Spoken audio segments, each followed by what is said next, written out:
I traveled across Canada first by road, then by rail, spending over 200 hours exploring this vast, diverse country. And the best part, you get to witness and experience the best of the best moments without spending 200 hours yourself. And of course, stay tuned for my verdict at the end.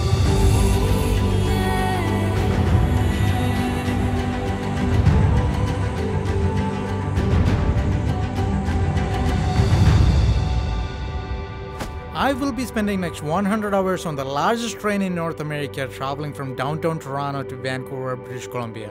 That's 4 days and 4 nights of awe-inspiring travel, spanning 5 provinces across the great Canadian landscape. Meanwhile, my younger self embarked on a cross-Canada road trip in a Volkswagen Jetta on the same road.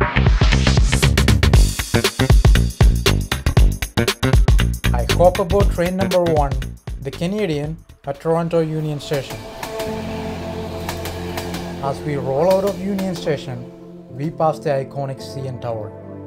But soon enough, the urban jungle gives way to the wilderness. The scenery undergoes a dramatic transformation.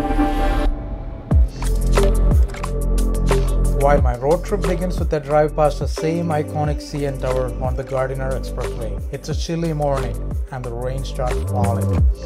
I had originally recorded it with the intention of creating a YouTube video, but it remained forgotten for nearly 7 years. I merged onto the busy 401 Expressway during the morning rush, a daily ritual in the rat race. But not today. Today I'm free from the traffic and the constant clock watching. As I venture north, rain turns into snow and visibility deteriorates by the minute. Not the ideal driving conditions, but at this point, I just don't care. All it matters to me is just enjoying the moment. On the flip side, my train journey takes place at the end of August, nearly summer's end in Canada. Our train makes occasional stops in the middle of nowhere to let freight trains pass, as they have the right of way. The scenery unfolds with every passing mile. Lush trees, serene lakes, cozy cottages, and sprawling farmlands. We even pass through charming small towns. So far it's been 4 hours. I have about 96 hours left. Back to the road.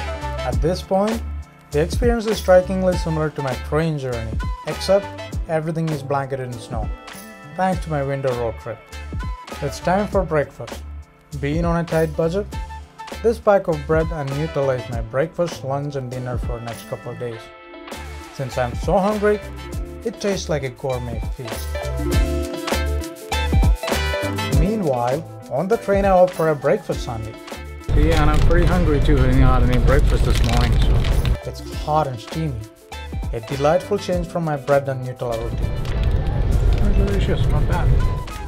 The journey continues and the views outside remain largely unchanged. The real spectacle awaits on the final day of our journey as we traverse the breathtaking Canadian Rockies.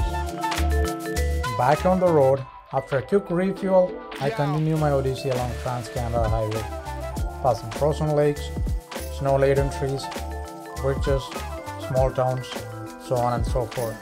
These prominent rock formations flanking the road are essential elements of the Canadian Shield. The Canadian Shield is a colossal age-old rock structure within Canada. It's the ancient core of North American continent. This rocky expanse has significantly influenced both the history and the environment of Canada. We stopped here at the Cape Rio station. We got about 20 minutes of break here. So you can see this is the train. I'm not entirely certain how long this train is, but it's impressively lengthy. Here's the economy class where I'm seated, and these are the exit doors. This is the washroom, complete with a toilet, sink, and a handsome guy in the mirror. Towards the rear of the train, there is a cozy dining area where you can sit and enjoy a meal. And for a truly remarkable experience, you can climb these stairs to reach the awe-inspiring Sky Dome, featuring a magnificent glass roof. It's almost end of day 1, 3 more days to go. On the train, there's a sense of continuity and serenity. You are cocooned in a world that moves at its own pace.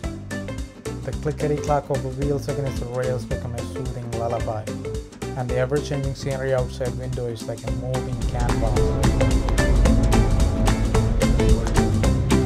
the road, there's a different kind of magic. I am the captain of my own ship, charting my course through Canada's enchanting landscapes. Every turn of the steering wheel brings a new surprise, and I'm intimately connected to the terrain.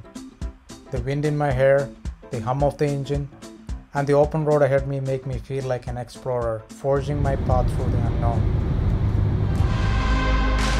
By the end of day one, I made it to Saskatchewan Alberta, and I decided to sleep in the back seat of my Rover. On the train, we continued our journey, making occasional stops for freight trains along the way. Day 2 dawns and a new chapter begins. The train reached Long Lake overnight, while my car is still in Saskatchewan Alberta. The train journey continues through northern Ontario, offering glimpses of lakes and dense forests along the way. Our train is stopped again. These stops are getting longer and longer, and it's getting more frequent. Meanwhile, my road trip continues on another cold and snowy morning. Last night was a little rough. It got really cold inside the car after a while, and my blanket didn't do much to keep me warm. I woke up around 2 o'clock in the morning and left the car running to stay alive. Today I'm navigating the stretch of Trans-Canada Highway between Sault-Ste. Marie and Thunder Bay, where the landscape comes alive with winding roads, pristine lakes, and majestic mountains. As I press on, the semi-trucks surge past me, keep showering my windshield with a mesmerizing dance of water and snow, momentarily obscuring my vision, adding an element of adventure to the scenic drive. On the way, I caught a glimpse of Lake Superior, the world's largest freshwater lake. With the majestic Lake Superior in the background, let me give a quick tour of my Volkswagen Jetta, my home away from home. I rigged my gimbal to this contraption to capture the silky smooth footage while driving. Bottles of water to keep me hydrated, and my pantry with protein bars, bread and Nutella. An emergency kit with candles, toilet paper and a power bank sits ready for any contingency. And here is my cozy bedroom in the backseat. 27 hours later, we are here at Sioux Lookout. There's not a lot to look out if I'm being honest, but 77 hours left to go. Our train traversed the Canadian Shield, gliding through tunnels and go past serene lakes before venturing into the prairies. The scenery undergoes a dramatic shift as we enter the province of Manitoba. No more mountains, lakes, and lush tree lines. It's mostly flat terrain with sparse trees. As the day draws to a close, we arrive in Winnipeg, the capital city of Manitoba. Back on the road, as I made my way along the Trans-Canada Highway, I couldn't resist making a stop to catch a glimpse of the magnificent Lake Superior once again. The shoreline was a frozen wonderland, the lake's expanse stretching as far as the eye could see. I continued my drive through serene forests adorned with the dusting of snow, passed by frozen lakes, gazed upon snow-capped mountains, and charming small towns, all enveloped in a tranquil, wintry hush. Each stop revealed a new facet of winter wonderland that stretched out before me.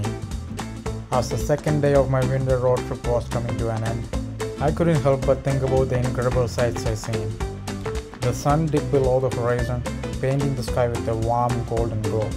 Northern Ontario had proven to be a true delight with its picturesque landscapes and charming little towns along the way. The roads were a bit challenging, steep and winding, but every curve in the road offered new breathtaking views. The rolling hills and dense forests were a feast for the eyes, and the leisurely pace of the journey allowed me to truly appreciate the beauty of the region.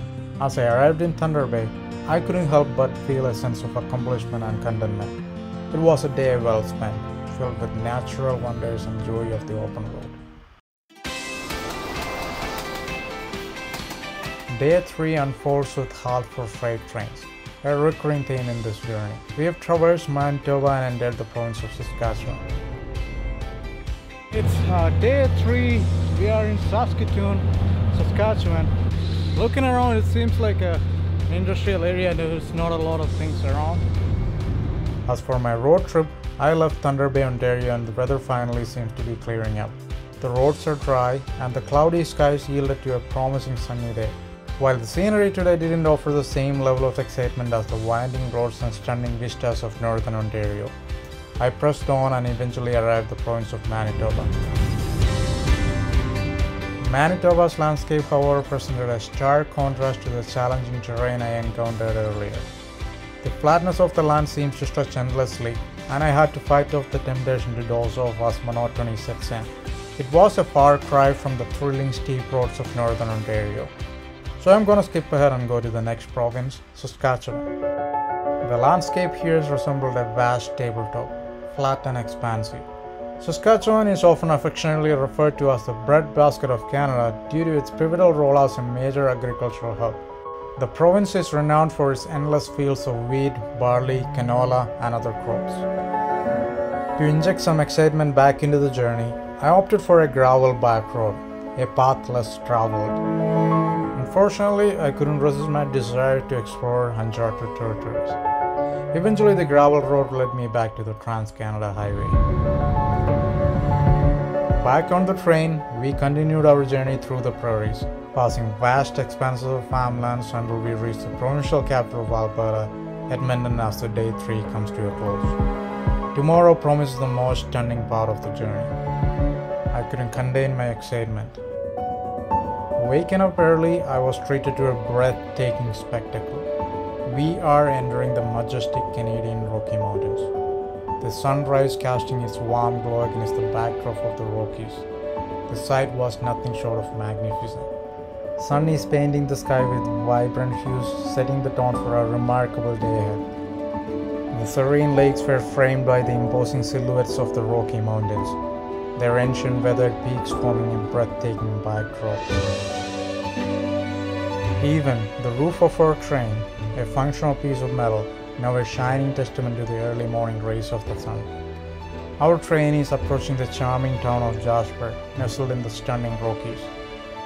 After 3 days and 3 nights, we are in Jasper. We had a 1-hour break here, so we went out and had a cup of coffee and some snacks. It's a beautiful little town. Like, if you get a chance, definitely come and have a look at it. After essential servicing, train journey resumed. We ventured deeper into the mesmerizing Rocky Mountains, a world of wonder and awe. Glacier-fed lakes glistened like jewels. Majestic peaks stood tall and proud, and sweeping valleys unfolded before us in all their glory. It was a landscape that seemed to have been sculpted by the hands of nature herself. Our good fortune continued when we caught a glimpse of Mount Robson, the crown jewel of Canadian Rockies, reigning as the highest peak in the range. But the surprises didn't end there. Along the way, we encountered the enchanting Pyramid Creek Falls, a cascading waterfalls that seemed to be plucked from a fairy tale. Back on the road, I decided to embark on a captivating detour to Banff National Park, a true gem among the stunning landscapes of Canada. For a few months, I had the privilege of immersing myself in the natural wonders of this enchanting destination, exploring its famed treasures. Moraine Lake, the very image adorning the back of the Canadian $20 bill, was a highlight of my adventure. Next up was the iconic Lake Louise, a place so picturesque that it had earned the title of the most photographed place on earth. Its mesmerizing turquoise blue waters were nothing short of a visual feast. The beauty of Peyto Lake, resembling a wolf from above, left me in awe. I couldn't resist the allure of Highway 93A to Jasper, renowned as one of the world's most scenic drives. Each twist and turn of the road unveiled a new breathtaking view. A visit to Columbia Iceville was a thrilling experience, where I hopped aboard a colossal ice explorer vehicle traversing this frozen wonderland. The shimmering Lake Minnewanka offered a tranquil cruise surrounded by pristine wilderness. One of the high points of my Banff adventure was taking a ride on the Banff gondola to summit Sulphur Mountain. From this vantage point, the panoramic views were nothing short of magnificent, offering a sweeping vista of the entire region. Exploring the charming town of Banff itself was a delight. Everywhere I turned, it felt like I was stepping into a postcard picture. It became abundantly clear that this place was not meant for a rushed day trip. To truly appreciate its captivating beauty, one must spend ample time here. Our train adventure takes us through the Rocky Mountains, and by the end of day 4, we arrived in Kamloops, British Columbia. Along the way, the landscape transformed from the rugged grandeur of Rockies to rolling hills dotted with small farms and a different kind of natural beauty. As the sun gently descends beyond the horizon, my journey is drawing to a close. When I wake up tomorrow morning, we will be in the bustling heart of Vancouver. I cherish every moment of this beautiful sunset, a serene farewell to this enchanting place. We are rolling into our final destination, Vancouver, British Columbia, marking the end of this remarkable 100-hour train journey. So what's my verdict, train or road? While the train offers a unique experience and bragging rights, the road trip offers a much more authentic Canadian adventure. To truly experience Canada, you need to get out there, breathe in the fresh air, and take in the breathtaking landscapes. Until the train offers a hop-on hop-off ticket and a solution to avoid the long freight train stops, I'll stick to the open road. Thanks for watching. See you in the next one.